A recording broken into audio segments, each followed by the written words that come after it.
4 June রোববার রাত 8টায় খালেদ মহিউদ্দিন আছে স্পিকে জানিয়ে দিচ্ছি শিরোনাম। পাহাড়ে ষড়যন্ত্রের অভিযোগ, লংগদু দুষ্কৃতিকারীরা ছাড় পাবে না বললেন স্বরাষ্ট্রমন্ত্রী। আপন জুয়েলার্স থেকে জব্দ 13 মণ স্বর্ণ ও হীরা, বৈধ কাগজ না থাকার অভিযোগ। 2 সপ্তাহের ব্যবধানে যুক্তরাজ্যে আবার সন্ত্রাসী হামলা, লন্ডনে আটক 12।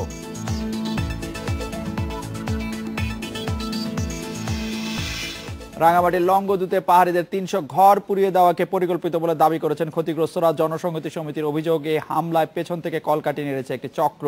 জবাবে পরিকল্পিত হামলার অভিযোগ নাকচ করে এ ঘটনার তীব্র সমালোচনা করেছে সম অধিকার আন্দোলন।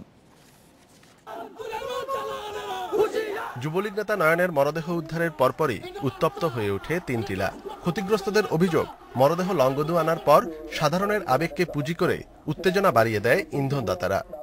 আর পেছন থেকে কলকাঠি নেড়ে মরদেহ নিয়ে সমাবেশ চলার সময়ই পরিকল্পিতভাবে পাহাড়িদের বাড়িঘরে হামলার অভিযোগ জেএসএস এর। যারা মিছিলে গেছে, মিছিল থেকে যারা সমাবেশে গেছে, ওরা ওদিকে সমাবেশ চলতেছে, এদিকে ঘর পোড়া শুরু করছে। তো এটা যদি পরিকল্পিত না হতো তাহলে এট এ টাইম আপনার 10টা থেকে 3টা পর্যন্ত ঘর ফুটছে। এই হামলার তীব্র সমালোচনা করলেও পরিকল্পিত বলতে রাজি নয় সম অধিকার আন্দোলন। আমাদের দৃষ্টিতে কোনো এখানে পরিকল্পিত যদি হয়, কারণ এখানে কোনো ট্রেন আপ কোনো সংগঠন ওখানে নাই, কিন্তু আমাদের উপজাতি ভাইরা চাকমা, তংচঙ্গা, আপনার রাখাইন, এরা কিন্তু আমাদের সঙ্গে বিভিন্ন সময় বিভিন্ন কথা বলতেছে। সেখান থেকে তো আপনারা বুঝে নিতে পারেন, প্লাস সরকারও বুঝে নিতে পারে যে এখানে কি হচ্ছে। হামলার পর 400 জনের বিরুদ্ধে হয়েছে মামলা। অভিযুক্তদের ধরতে চলছে অভিযান। তবে এর কারণ ও জড়িতদের বিষয়ে তদন্তের চেয়ে এখন পরিস্থিতি স্বাভাবিক করতেই বেশি মনোযোগী পুলিশ। সোমবার ঘটনাস্থল পরিদর্শনে যাচ্ছে ঊর্ধ্বতন কর্মকর্তারা। অনুপম শীল, ইন্ডিপেন্ডেন্ট নিউজ, রাঙামাটি। রাঙামাটির লংগদুতে পাহাড়িদের বাড়িঘরে আগুনের ঘটনা নিয়ে কথা বলতে আমাদের সাথে আছেন পার্বত্য চট্টগ্রাম বিষয়ক মন্ত্রণালয়ের সংসদীয় স্থায়ী কমিটির সভাপতি ওবায়দুল মুক্তাদির চৌধুরী এবং জনসংহতি সমিতির সহ তথ্য প্রচার সম্পাদক সজীব চাকমা। জনাব ওবায়দুল মুক্তাদির চৌধুরী, দাবি করা হচ্ছে ঘটনাটি পরিকল্পিত। আপনার কাছেও এরকম মনে হয় কিনা ইচ্ছে করে পাহাড়িদের ঘর বাড়িতে আগুন লাগিয়ে দেওয়া হয়েছে যাতে তারা ভীতির কারণে সেই জায়গা থেকে সরে যান? এবং আমরা দেখছি অনেকেই সরে যাচ্ছেন পাহাড় থেকে, যারা পাহাড়ি রয়েছেন তাদের মধ্যে কেউ কেউ। আপনি কি বলবেন জনাব ওবায়দুল মুক্তাদির চৌধুরী, পুরো ঘটনাটা ইচ্ছা করে বানানো হয়েছিল কিনা? আমি বলছি, প্রথমত হলো যে আমি কার সাথে কথা বলছি এটা আমি কিছুই জানলাম না। আমি ইন্ডিপেন্ডেন্ট টিভির সাথে কথা বলছি, এটা ঠিক, কিন্তু আপনি কে সেটা জানলাম না। যাই হোক, আমি কথা এখন বলি। প্রথমত হলো এই ঘটনা পরিকল্পিত কি অপরিকল্পিত সেটি মুখ্য বিষয় নয় আমার কাছে। আমার কাছে মুখ্য বিষয় হলো ঘটনাটি খুবই নিন্দনীয় এবং খুবই লজ্জাজনক আমার জন্যে। আমি পার্বত্য মন্ত্রণালয় বিষয়ক স্থায়ী কমিটি, সংসদীয় স্থায়ী কমিটির সভাপতি হিসাবে আমি খুবই লজ্জা পাচ্ছি। আমি খুবই I am angry, very much angry. এটা পরিকল্পিত কি অপরিকল্পিত এটা বড় কথা নয়, যেটা সাংঘাতিকভাবে খারাপ কাজ হয়েছে এতে কোনো সন্দেহ নাই। এই ধরনের কাজ কঠোর হস্তে নিবারণ করা উচিত এবং এই ধরনের কাজ যাতে ভবিষ্যতে আর কখনো না হয় সেটা দেখা উচিত সংশ্লিষ্টদের সকলকে। জনাব ওবায়দুল মুক্তাদির চৌধুরী, আমি খালেদ মহিউদ্দিন বলছি। আমি আগে পরিচয় দিয়েছিলাম, তখন হয়তো 1 মিনিট আগে। যাই হোক, আমি যেটি জানতে চাইছি যে আপনি বলছেন যে এটি পরিকল্পিত হোক কি অপরিকল্পিত হোক এই ঘটনাটি নিন্দনীয় এবং আপনি নিজেও এই ঘটনাটির জন্য খুবই রাগান্বিত। কিন্তু আপনি কি মনে করেন জনাব ওবায়দুল মুক্তাদির চৌধুরী যে আমাদের সরকার পাহাড়িদের যে জীবনের নিরাপত্তা, তাদের যে থাকবার নিরাপত্তা, তা আসলে নিশ্চিত করতে পারছে কিনা? অভিযোগ আসছে হচ্ছে এরকম যে পেছন থেকে ক্ষমতাবানদেরই কলকাঠি নাড়ছে বলে এই ঘটনাগুলি বারবার ঘটছে। ক্ষমতাবান বলতে তো এখন আমরা সরকারকেই বুঝবো। এটা আপনি বুঝতে পারেন, আমি এইভাবে বুঝি না। কেননা আমি সরকারকে বুঝি যে আওয়ামী লীগ এবং তার সহযোগী যারা আছেন এই ঐক্যজোটে, তাদেরকে আমি সরকার বুঝি। এবং এই সরকার যারা পরিচালনা করেন জননেত্রী শেখ হাসিনা এবং তার সহকর্মীরা, তারা সকলেই চান যে এখানে একটি স্থায়ী সমাধান হোক এবং সেই জন্য তারা আন্তরিকভাবে কাজ করে যাচ্ছেন দীর্ঘদিন যাবৎ। কিন্তু আপনিও জানেন যে এটি যারা সৃষ্টি করেছে এই সমস্যাটির,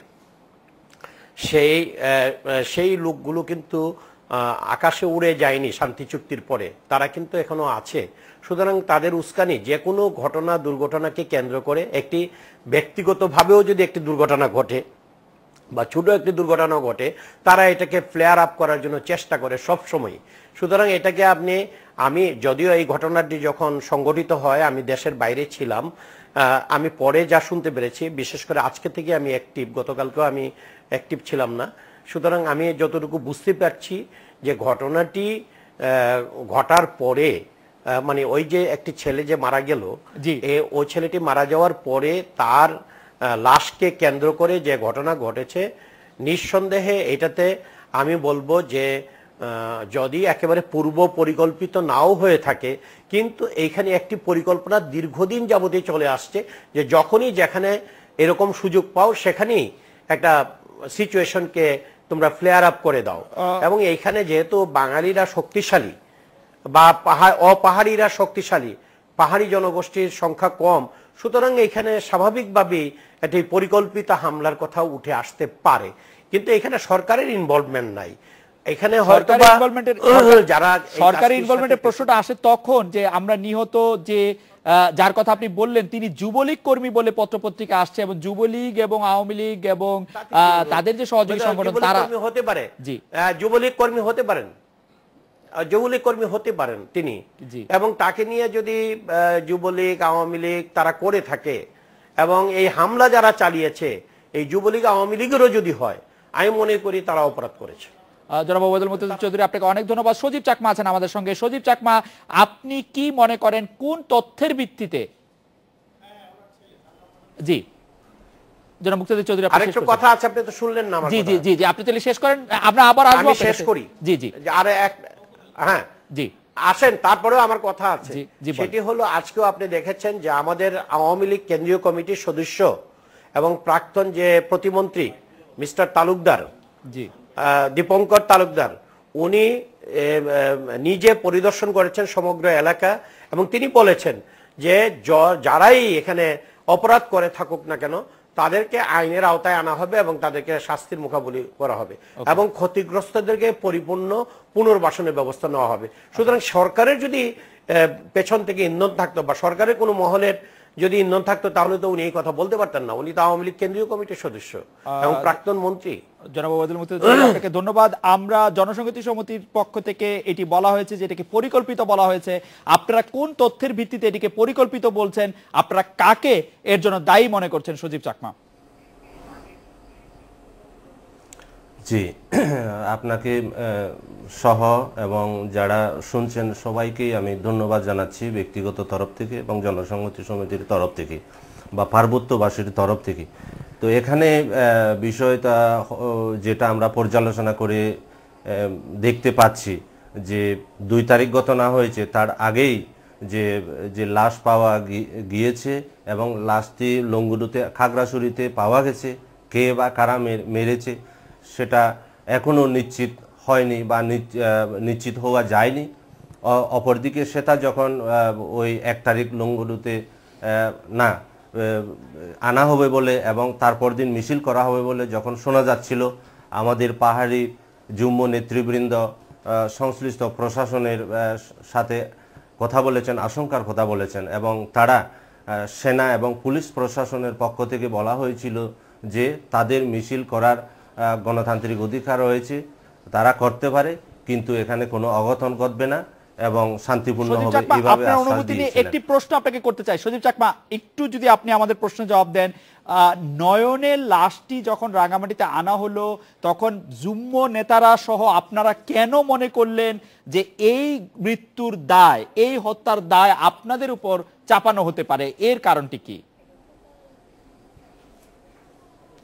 এটা কিন্তু এই যে তাদের যে সেখানে যারা এগুলো সংশ্লিষ্ট ছিলেন এবং তারা বিভিন্নভাবে কিন্তু এই ধরনের কথাবার্তা, যে উস্কানিমূলক আচরণ, তাছাড়া অতীতের যে অভিজ্ঞতা এই পর্যন্ত সব এই যে এই জাতীয় ঘটনা থেকে আমরা দেখেছি, যেটা পরবর্তীতে সেটা কোনো প্রমাণ করা যায়নি যে অভিযোগ, তারপরেও কিন্তু এই ধরনের অভিযোগ তুলে, মিথ্যা অভিযোগ তুলে এভাবে উত্তেজনা সৃষ্টি করা হয়েছে অতীতের অভিজ্ঞতা থেকে।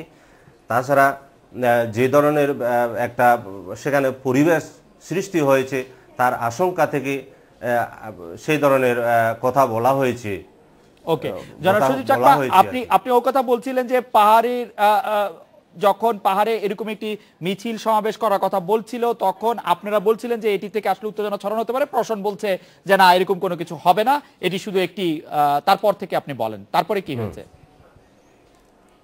হ্যাঁ, এরপর সকাল হওয়ার পর যখন লাশ নিয়ে মিছিল শুরু করার আয়োজন হচ্ছিল বাড়তে পারায় সকাল 9টায় মিছিল, এই যে সেটেলার বাঙালিদের নিয়ে যে মিছিল শুরু করার আয়োজন চলছিল তার আগে একটা সেখানে সভা হয়েছিল এবং সেখানে কিন্তু ওই যে সেনাবাহিনীর এই যে তুয়াইশি উপস্থিত ছিলেন এবং পুলিশের কর্মকর্তা উপস্থিত ছিলেন এবং ওনারা সেখানে বক্তব্য দিয়েছিলেন বলেও আমরা জানতে পেরেছি। তারপর মিছিল নিয়ে আসা হয় এবং সেখানে সাথে সাথে মিছিলের সাথে সাথে সেনাবাহিনীর সদস্য ছিলেন, পুলিশ বাহিনীর সদস্য ছিলেন, কর্মকর্তারা ছিলেন এবং ওখানে আসার সাথে সাথে যখন আমরা যদি কথাটি সংক্ষিপ্ত করি, ওই মিছিল থেকেই কি লংগদুর ঘর বাড়িগুলিতে আগুন দেওয়া হয়েছে? হ্যাঁ, এর পরপরই তাদের সামনে থেকেই এবং তাদের ছত্রছায়ায় এই যে পাহাড়িদের বাড়িঘরে অগ্নিসংযোগ করা হলো, লুটপাট করা হলো এবং কয়েক ঘন্টাব্যাপী চললো।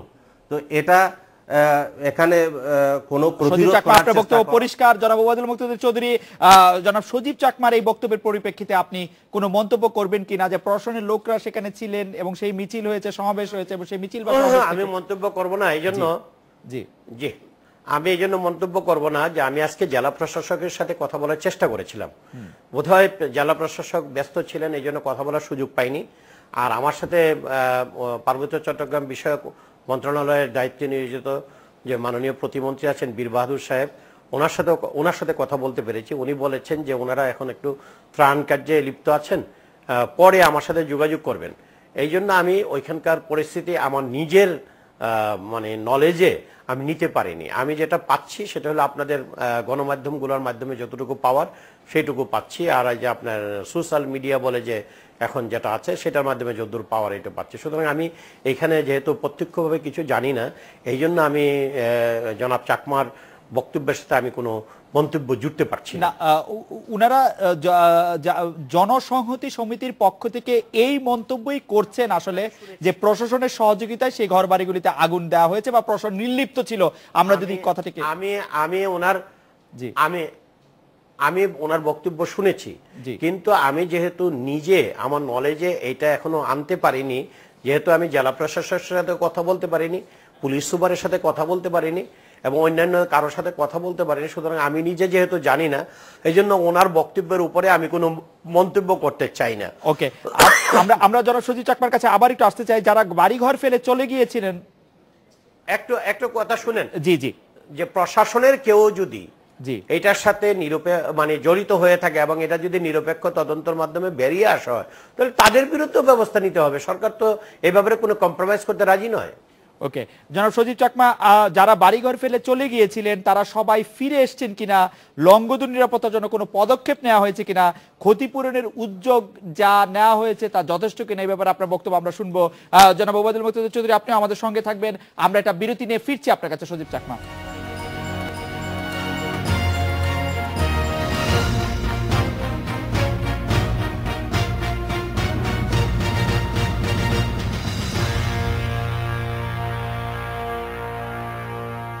জনাব সজীব চাকমা, লংগদুতে যারা বাড়িঘর ফেলে চলে গেছেন তারা ফিরে এসছেন কিনা, নিরাপত্তার জন্য যথেষ্ট পদক্ষেপ নেওয়া হয়েছে কিনা, ক্ষতিপূরণের যা উদ্যোগ নেওয়া হয়েছে তা যথেষ্ট কিনা, জনাব সজীব চাকমা?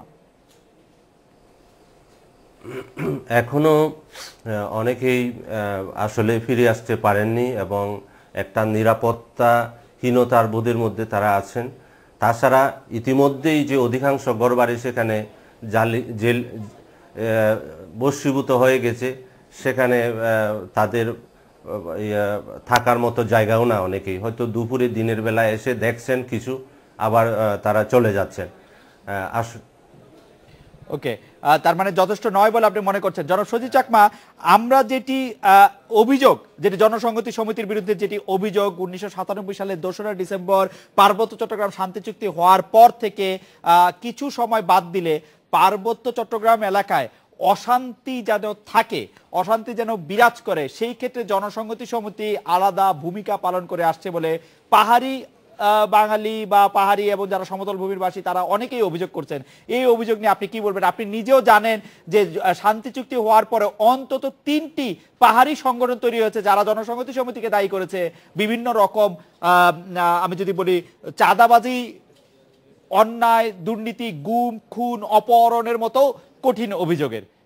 এই ক্ষেত্রে আপনি কি বলবেন জনাব সজীব চাকমা?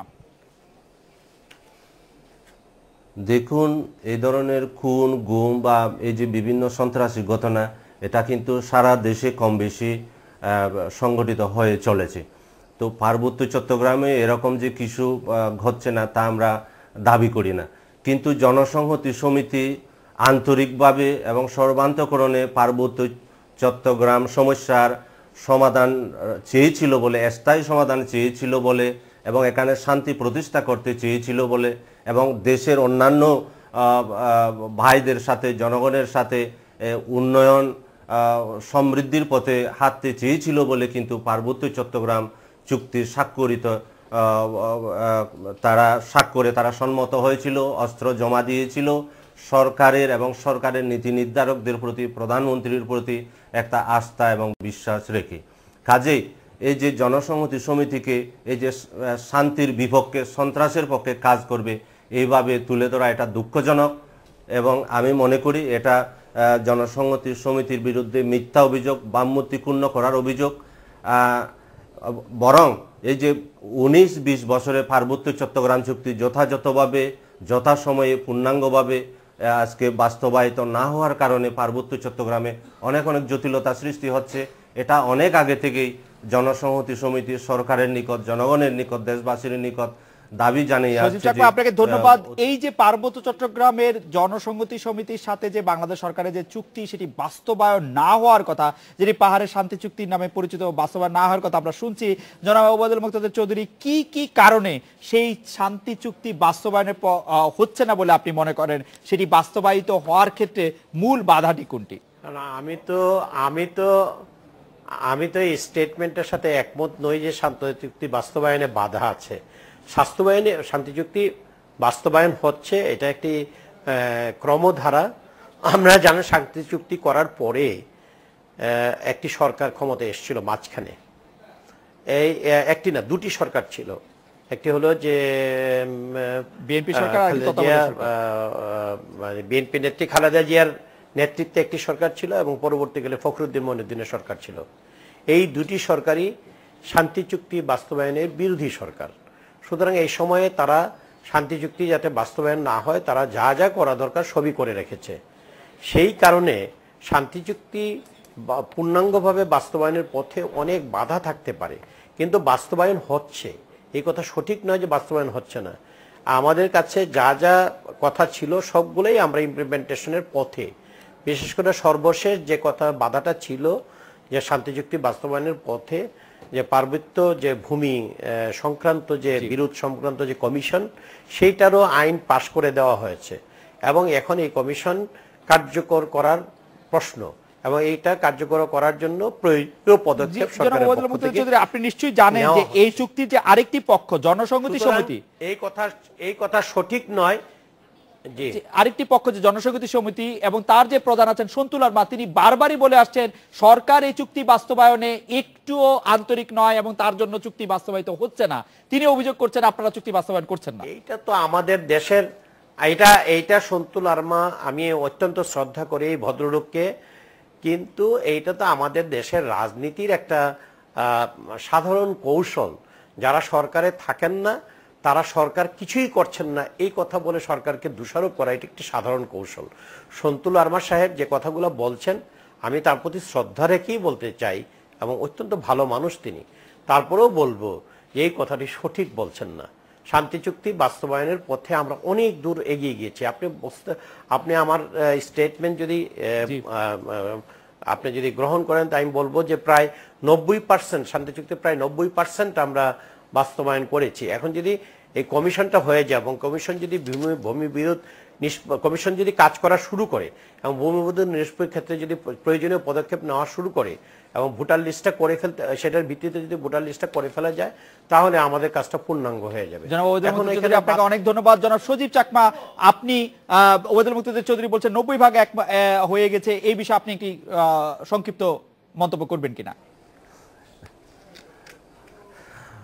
90% বাস্তবায়িত হয়েছে, আমরা সেটার সাথে একমত না। আমরা বলি না যে চুক্তির একেবারে কিছুই বাস্তবায়িত হয়নি, কিন্তু আমরা বলছি যে চুক্তি বাস্তবায়নের যে সম্মুখ গতি এবং গুরুত্বপূর্ণ যে মৌলিক বিষয়গুলো যে অবস্থা অবাস্তবায়িত অবস্থায় রয়েছে, সে কারণে আজকে এটা বাস্তবায়িত না হওয়ার বাস্তবতা সৃষ্টি হয়েছে এবং যেগুলো যেটুকু বাস্তবায়নের সম্মুখ গতির কথা বলছেন সজীব চাকমা। ধন্যবাদ জনাব ওবায়দুল মুক্তাদির চৌধুরী। ধন্যবাদ সজীব চাকমা আপনাকে। এড্রেস পিকে একটি বিরতি নিচ্ছি।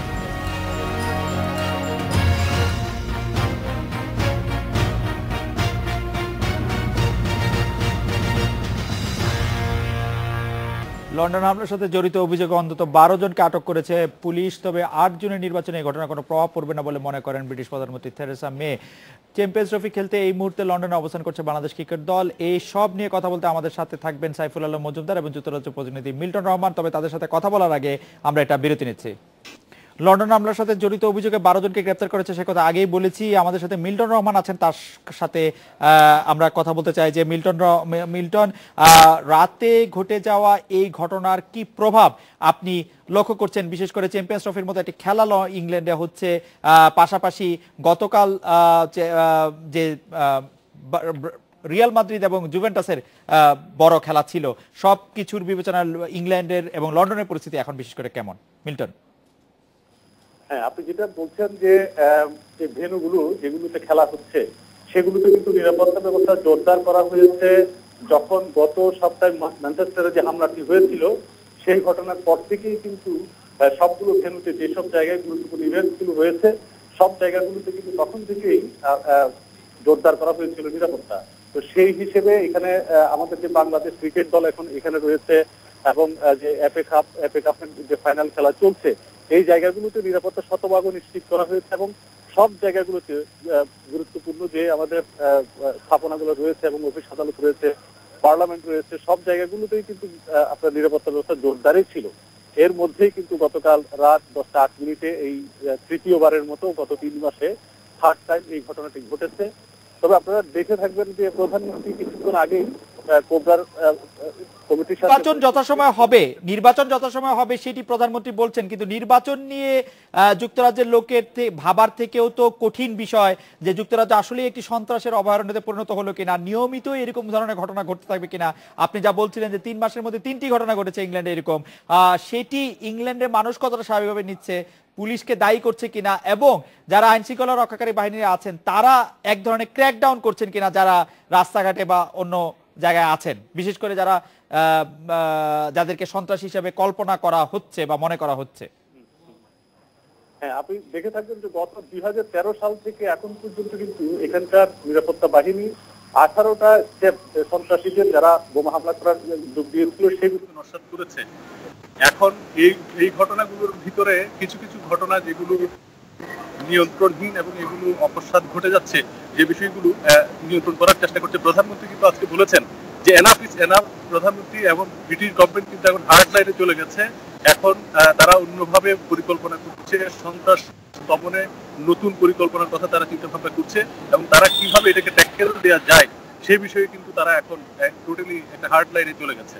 এবং আজকে আপনি দেখবেন যে যাদেরকে অ্যারেস্ট করা হয়েছে 12 জন, তারা আবার ইস্ট লন্ডনে যেখানে বাঙালি অধ্যুষিত এলাকা কিন্তু এই এলাকা, তবে যে এলাকা বার্কিং এলাকা থেকে তাদেরকে অ্যারেস্ট করা হয়েছে সেই এলাকায় বেশিরভাগ থাকে পাকিস্তান এবং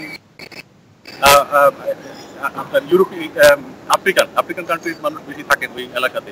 তো সেই হিসাবে যাদেরকে গ্রেপ্তার করা হয়েছে সেখানেও কোনো বাঙালি আছে কিনা সেই বিষয়টাও এখনো নিশ্চিত হয়নি, কারণ তাদের পরিচয় এখনো প্রকাশ হয়নি। আর যেটা বলছেন যে নির্বাচনের উপর কোনো প্রভাব পড়বে হবে কিনা এখনো পর্যন্ত আমরা দেখছি না যে নির্বাচন যথাসময়ে অনুষ্ঠিত হবে। যুক্তরাজ্যের নির্বাচন নিয়ে কারোর মধ্যে কোনো বিভ্রান্তি নেই। যুক্তরাজ্যের গণমাধ্যমে বিশেষ করে লোকাল মিডিয়াগুলিতে যেগুলি শুধু যুক্তরাজ্য থেকে দেখা যায় সেই সব মিডিয়াগুলিতে এই সন্ত্রাসী হামলার জন্য কোন পক্ষকে কাকে দায়ী করা হচ্ছে, তারা কোনো কঠিন কোনো পদক্ষেপ নেওয়ার কথা দাবি তুলছে কিনা? হ্যাঁ, না, এটাতে সন্ত্রাস দমনের জন্য প্রতিবাদ এবং আহ্বান কিন্তু সবসময় জানিয়ে আসছে এখানকার অধিবাসীরা। এবং আপনি যেটা বলছেন যে গতকালকে যে ঘটনাটি ঘটেছে সেটির সাথে কিন্তু আগের যে ঘটনাগুলো ঘটেছে ওইসব গ্রুপের কোনো সংশ্লিষ্টতা নেই বলে প্রধানমন্ত্রী নিজেই আজকে বলেছেন। এবং তিনি বলেছেন যে নতুন আরেকটি সন্ত্রাসী গ্রুপ কিন্তু এই ব্রিটেনে গড়ে উঠেছে, সেই জন্য তারা এটিকেও কিভাবে ট্যাকেল দেওয়া যায় সেই বিষয়গুলো চিন্তা ভাবনা করছে। তো এখন এখানকার কমিউনিটির যারা মানুষ বা এখানকার অধিবাসী যারা এখানকার ব্রিটেন বাসীরা তারা এই বিষয়গুলো সবসময় আহ্বান জানিয়ে আসছে এবং সরকারকে ওইভাবে ঢালাওভাবে কেউই অভিযোগ দিচ্ছে না। সরকারকে আহ্বান জানাচ্ছে এবং সরকারও আহ্বান জানাচ্ছে জনগণকে সম্পৃক্ত হয়ে এই বিষয়গুলো কিভাবে ট্যাকেল করা যায় সেই বিষয়ে ভূমিকা রাখার জন্য। মিল্টন, আপনাকে ধন্যবাদ। স্পিকে একটি বিরতি নিচ্ছি।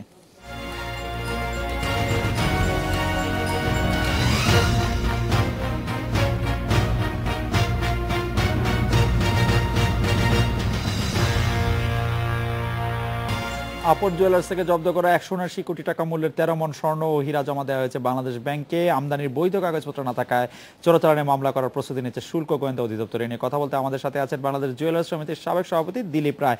জনাব দিলীপ রায়, আপন জুয়েলার্সের 13.5 মণ সোনা ও 427 গ্রাম হীরা আনুষ্ঠানিকভাবে জব্দ করেছে শুল্ক গোয়েন্দা অধিদপ্তর। এ বিষয়ে জুয়েলার্স সমিতির বক্তব্য কি? আমরা স্পেসিফিকলি জানতে চাচ্ছি যে শুল্ক গোয়েন্দা অধিদপ্তরের পক্ষ থেকে বারবার তাদেরকে এই সোনা বা হীরা কোত্থেকে পাওয়া গেছে তার কাগজপত্র দিতে বলা হয়েছিল, তারা ছেড়ে দিতে ব্যর্থ হয়েছে।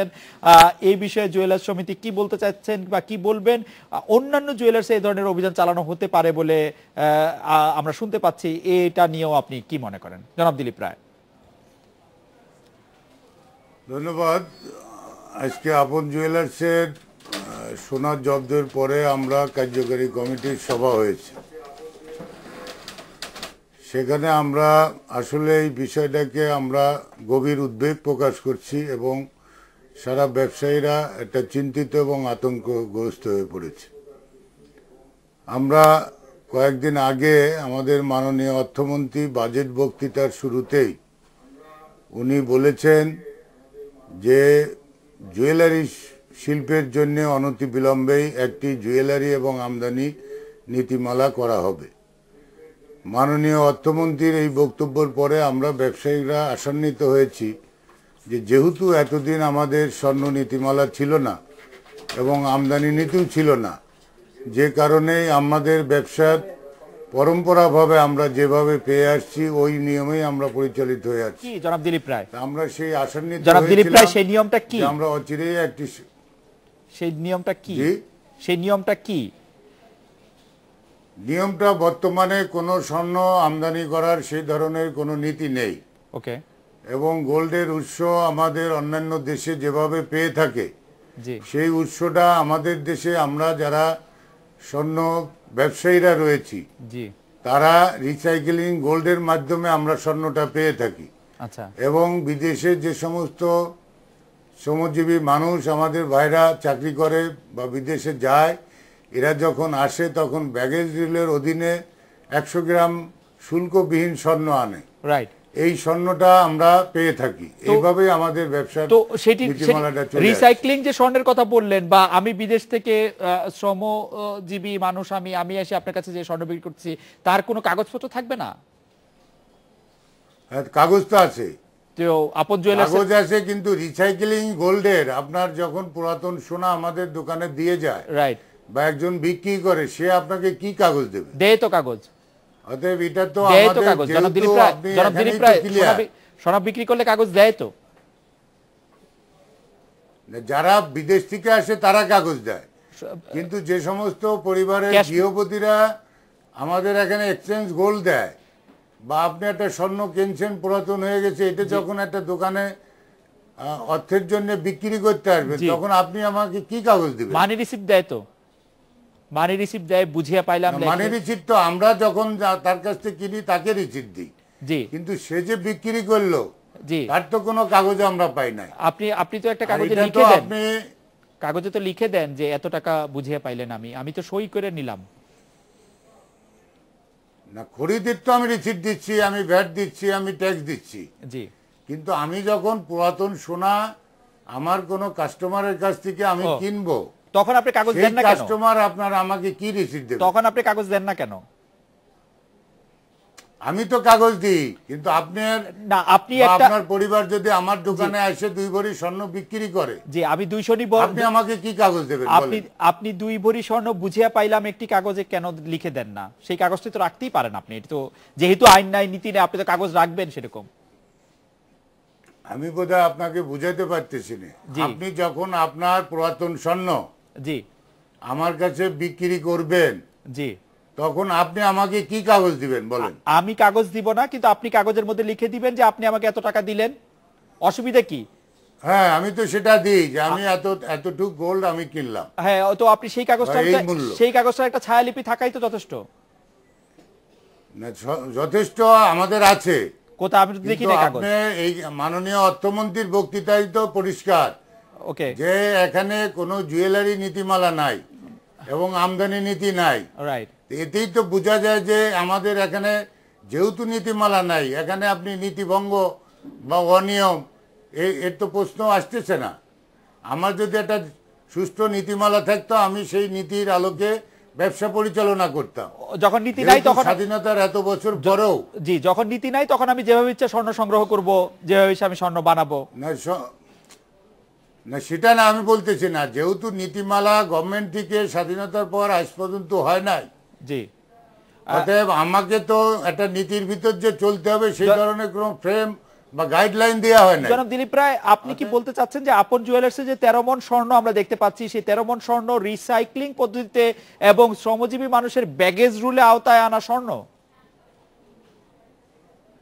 এটা আপন জুয়েলার্স আপনাকে জবাব দিবে যে তাদের এই জুয়েলার্স সমিতি কি মনে করে আজকে যদি অন্যান্য, আজকে যদি অন্য স্বর্ণ দোকানেও, আমাদের যেটা বক্তব্য, জি শুনেন, আমাদের বক্তব্য স্পষ্ট যে আমরা ইতিপূর্বে মাননীয় প্রধানমন্ত্রীর কাছে আমরা আবেদন জানিয়েছি এবং প্রধানমন্ত্রীর নির্দেশনায় বাণিজ্য মন্ত্রণালয়ে আমাদের একাধিকবার সভা হয়েছে। রাইট। আমাদের 3 জন বাণিজ্য মন্ত্রীর সাথে আমাদের সমিতির পক্ষ থেকে একাধিক মিটিং হয়েছে। আমাদের ফারুক খান সাহেবের সাথে মিটিং হয়েছে, আমাদের জিএম কাদেরের সাথে আমাদের মিটিং শেষ করতে হবে। হয়েছে, সুতরাং আপনারা একটা নিয়ম, সর্বশেষ তোফায়েল সাহেবের, আপনারা একটা নীতির দাবি করছেন এবং সেই নীতির আলোকে আপনারা স্বর্ণ আমদানি এবং বানানোর কাজ করতে চাইছেন। আপনাকে অনেক ধন্যবাদ জনাব দিলীপ রায়। এই ছিল আজকের রেডিও স্পিকার।